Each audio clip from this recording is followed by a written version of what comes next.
Right, welcome back everyone. Welcome back to our online streaming audience as well. We are streaming this event live for both days.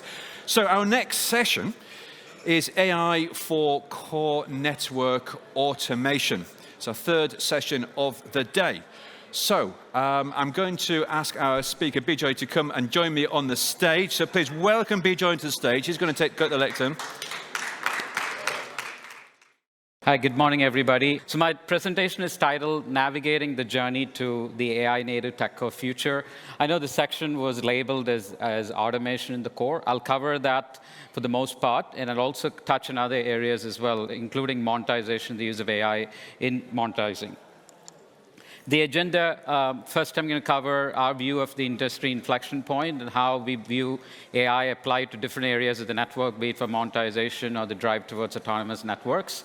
And then I'll dive into Mavenir vision, as well as the three buckets in which we see our products evolve, which is generally the industry vision as well. How does the operator make money using AI? How do you make the operationally more efficient by using AI? And then, of course, having a path to a future 6G AI core as well. So first part, you'll see a lot of elements here on the slide. The intent here is the view that we are at an inflection point with more use of AI in telco and in every other sector. We used to have, like in our portfolio, we've had use of AI in security and other domains, but it's the first time that we're actually seeing more use of AI in trying to automate the network for achieving level 3, level 4 down the road. So the way to look at the slide is there's some elements on the left which are dealing with how the monetization features will evolve. On the right side, you have elements on how the whole operational efficiency aspects will evolve. And then, of course, there are a few other elements around energy efficiency and network convergence in general as the progression happens in 3GPP.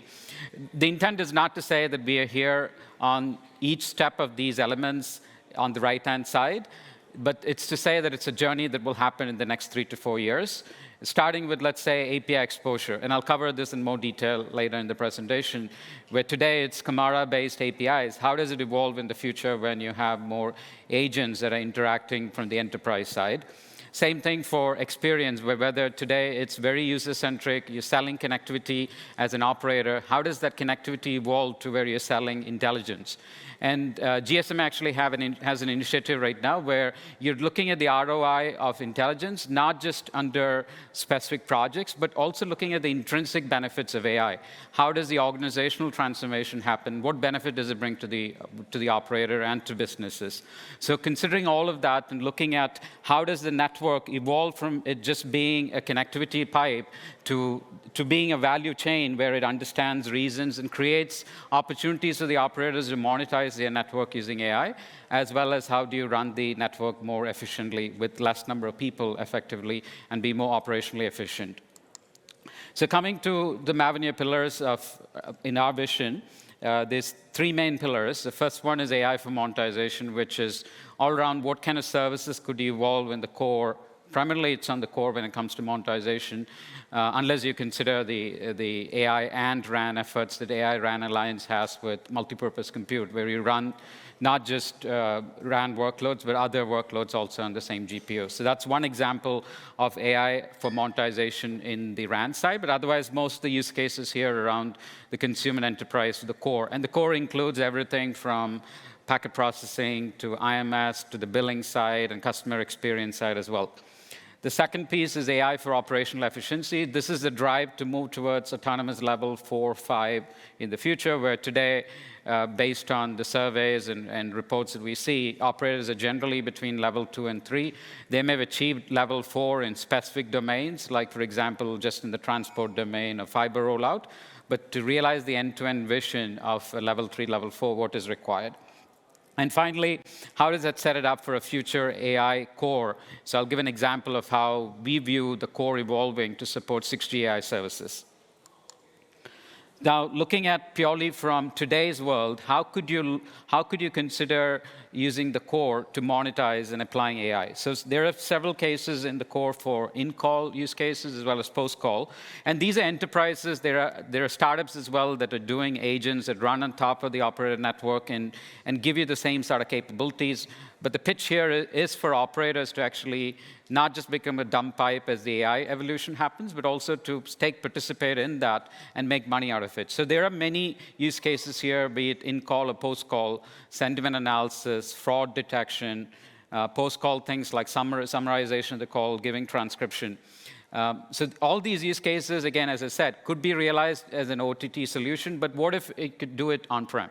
I think the AWS outage that we all experienced yesterday is a good example of why there are risks with running these solutions in the public cloud, and the operator network is always set up for high reliability, finance kind of solutions. But here, the objective is not just from a reliability perspective, but you also have cost. And when you look at tokens and how an AI would be implemented with these models running in the public cloud, be it Anthropic and others, the objective is not to go compete against building those LLMs out there tailored for these voice services, but to come up with versions of these models that will run for specific use cases. In this case, the use cases could be translation, it could be transcription, but everything related to how voice would be handled more efficiently in the network using optimized models. And also, when you're talking about real-time services like in-call translation, the way the media and signaling is handled also has a big impact on the user experience. If you have to happen the signaling and media all the way to the public cloud, bring it back on-prem, that impacts the user experience because of the real-time interaction that's happening. So the solutions that we are in discussions with our customers is around how do you optimize this with in-network SLMs? How do you get better control over how these services are launched so that it becomes more reliable and secure as well? The next piece is the evolution for how we see Camara services or API exposure evolve. So on the far left is today's implementation where you have the enterprises with their own applications that connect to the operator open gateway via an open gateway API, Camara API. And today there's around 60 plus APIs that are standardized, that's stable, that's in the stable stage right now.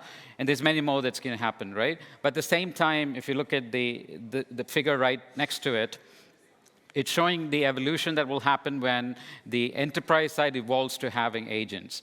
And Camara has already started working on some of it. So as you can see at the bottom, 9 of the stable APIs have been converted to support MCP-based exposure as well.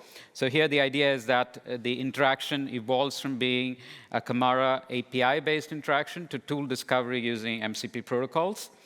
The next phase of it is the intent base, where today, if you have to do, let's say, a fraud detection use case, which is security is one of the most popular use cases in Camara today, how would that API query that the enterprise is hard coding with multiple APIs for a single use case, it gets converted into purely an intent, where the enterprise just says, I want a slice, or I want to check the fraud capability of the solution, with certain reliability in the case of slice, or with certain guarantee in the case of security. It's just an intent definition, and you have something on the network side that interprets that intent and does the execution southbound. So here, that's the third scenario.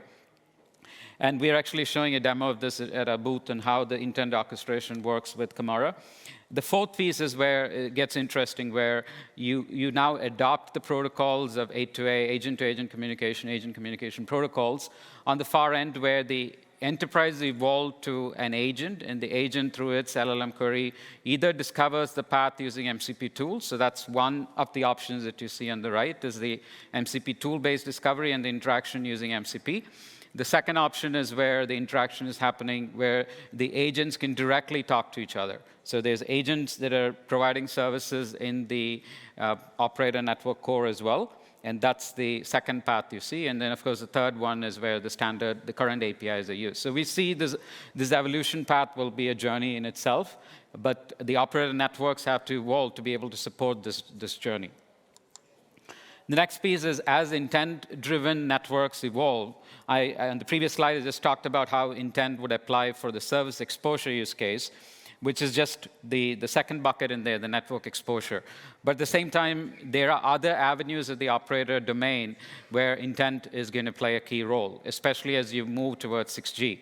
And that's in network operations, where today's interactions are very specific to a specific operation. It evolves to being an intent, where the intent can be described by the operations engineer or could be described by a customer of the operator.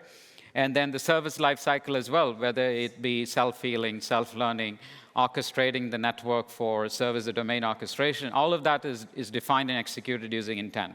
And finally, the whole BSS experience, where the enterprise today for customer care engagements, where it is very live interaction that the enterprises have with customers, which is very touch point heavy, you evolve to being purely an intent-based interaction that the enterprise also have. And the work that's happening in this domain is primarily with TMF, as defined in API 921, for at least negotiating what the intent should be. But once the intent is received, once it's negotiated and agreed, the execution of that intent is going to be vendor dependent and use case dependent. So you would have examples where the context is added to the intelligence query via MCP servers, so that a query that happens is given more relevant response. As an example, if the intent comes in and says, I want to establish a slice with certain SLA, that's what the enterprise is asking. That intent could be negotiated, but as part of the process, you're looking into the network inventory to see, can the service be fulfilled with the resources that are available with the network at that time?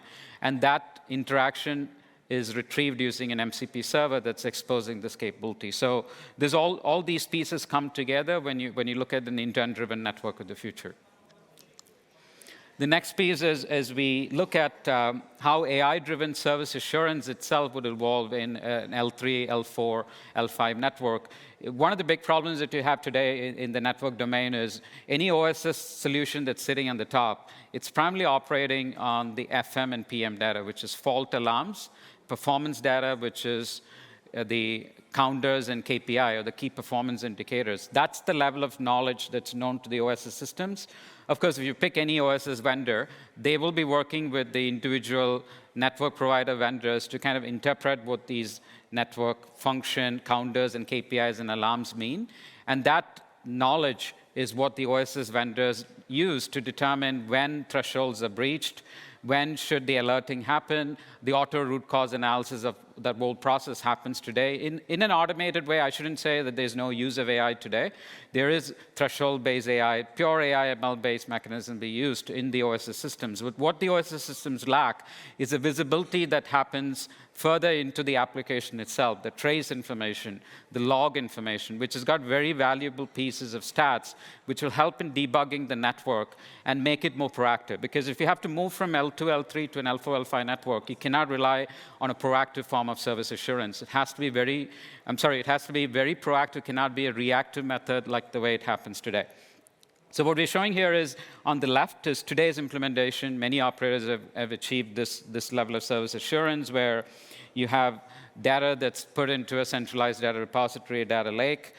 Different forms of ML models are being used for prediction, anomaly detection, correlation, pattern recognition. There's some use of LLM as well, especially in root cause analysis and summarizing the output from past failures. And then you get a unified view, which the network ops folks could use. But evolving to the future, we see where the applications are playing a more active role. And this has to do with the proactive nature of how the service assurance should evolve. Fix and identify the problem at the source of the problem itself. So infrastructure knowledge, which means you have to have topology awareness. Application, which has got AI agents implemented, integrated, or natively within the application itself, which is then feeding information into a central knowledge base. And this is one of the key evolution parts that we are expecting to happen. You see in the middle part there is the whole knowledge graph. And this is where all vendor information, operator information, which is all the past history that operators have, that gets populated into a knowledge graph, which standard LLMs could retrieve to get context. So the idea here is not to go fine-tune the LLMs out there to create specific LLMs for telco, because that's going to be super expensive, but to build a knowledge base which can be used to add more context to the prompts that are given to any reasoning LLM out there. So go pick Anthropic, or go pick Llama, any model that you have. Instead of fine-tuning it for specific telco use cases, you could, of course, modify it to have a small language model. But the key here is, how do you enhance the zero-thought the chain of thought process that the model has to retrieve more context when a prompt query is made. And that's that knowledge graph implementation that will happen in the network. And what that allows you to do ultimately is a view at the top, which is very differentiated. So, for example, if an ops engineer asks a question, the output is being generated real time through the LLM that's dipping into the knowledge graph, which means that that output and the view that it provides to one user, a consumer of that OSS service, is going to be very different from if an executive launched in and looked at how is the network overall performing. Today, the way it's done is you would have UIs that are built, dashboards that have created previous ahead of time, and then you display it. Versus in this case, it's more real time because it's all being built real time. And that's the view that we see in the future where you have to realize L4, L5 networks. So how does this evolve to from a monetization perspective for the 6G AI voice, taking voice as an example? So this is showing the use case where native services are being implemented on AI. So translation service is one, fraud detection where you could be looking at the voice signature, and based on that, you figure out if it's a deepfake call that's coming in instead of the real user.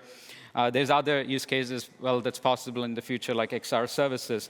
But the flow here is whether it's the internal OSS, BSS systems, or it's an external enterprise that's generating a query using intent, that is obtained or consumed at the intent orchestrator. It analyzes the intent, negotiates, breaks it down, sends it to the internal execution agents that are being built, and those execution agents then calls the corresponding network side functions via MCP. But as you saw in the Kamara use case, it could also be an agent-to-agent communication that happens at that stage. So this is a view that we have in the future, how the core would evolve and how we could use the core effectively for monetization as a northbound setup of the customers of these operators evolve to be supporting agents and other new services. I think that was the last slide. We have a few minutes for Q&A. Yeah, thanks very much. Bejoy, thank you very much. Come and sit down with me. Round of applause for Bejoy. Bejoy Pankajakshan is EVP, Chief Technology and Strategy Officer of Mavenir. Of course, I should have said that at the beginning. I apologize. Lots to digest there. Fascinating. I'm sure we've got questions from the floor. Tony, how are your eyes? I'm back. You're back. Any hands you can see? I'm a bit struggling here with the lights. Any questions? There must be loads of questions coming up from the floor. Oh, do you want me to start off? Well, what I might do is have a random people. Yes, pick someone at random. I tell you what. While you do that, I'm going to start off. Have you? All right then, Francis. Bejoy, great presentation. You mentioned the API evolution earlier on.